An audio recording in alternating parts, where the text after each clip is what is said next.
தற்போதைய அண்மை செய்தி. மறைந்த EVKS இளங்கோவன் உடலுக்கு அரசு மரியாதை வழங்கப்படும் என தமிழ்நாடு அரசு அறிவிப்பை வெளியிட்டுள்ளது. EVKS இளங்கோவனின் பொது வாழ்வை போற்றும் விதமாக அரசு மரியாதை என அறிவிக்கப்பட்டுள்ளதை அண்மை செய்தியாக பார்த்துக் கொண்டிருக்கிறோம். EVKS இளங்கோவன் உடலுக்கு பிரியா விடை அரசு மரியாதையுடன் வழங்கப்படும் என தமிழக அரசு சார்பில் தெரிவிக்கப்பட்டுள்ளது. இதுகுறித்து கூடுதல் விவரங்களுடன் இணைகிறார் தலைமை செய்தியாளர் சிவா. வணக்கம் சிவா, கூடுதல் விவரங்களை சொல்லுங்க.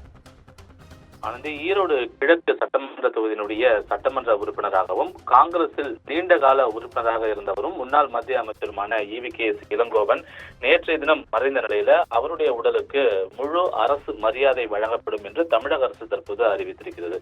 குறிப்பாக கடந்த 1948ஆம் ஆண்டு டிசம்பர் 21 ஈரோட்டில் பிறந்த இவர் இந்திய தேசிய காங்கிரஸ் பேரியக்கத்தினுடைய தமிழ்நாடு மாநில தலைவராக 1996 முதல் 2002 வரை பணியாற்றியிருக்கிறார்.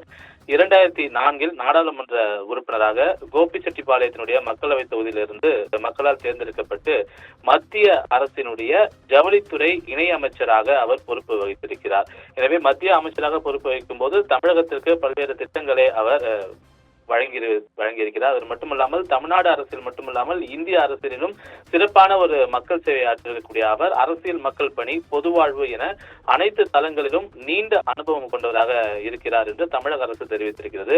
தன்னுடைய சிந்தனைக்கு சரியாகப்பட்டதை துணிவுடன் வெளிப்படுத்தக்கூடியவர் என்ற ஒரு புகழாரத்தையும் தமிழக அரசு EVKS இளங்கோவனுக்கு சொல்லியிருக்கிறது. எனவே அவரை இழந்து வாழக்கூடிய அவருடைய குடும்ப உறுப்பினர்கள், காங்கிரஸ் கட்சியினுடைய தொண்டர்கள், அதே போன்று ஈரோடு கிழக்கு சட்டமன்றத்தினுடைய மக்கள் என அனைவருக்கும் தமிழக அரசின் சார்பில் இரங்கலை தெரிவித்துக் கொள்வதோடு மட்டுமல்லாமல் அவரது பொது வாழ்வை போற்றக்கூடிய வகையில அவருடைய திருவுடலுக்கு அரசு மரியாதையுடன் பிரியா விடை அளிக்கப்படும் என்ற ஒரு அறிவிப்பை தான் தமிழக அரசு தற்போது அறிவித்திருக்கின்றது. ஆனந்தி,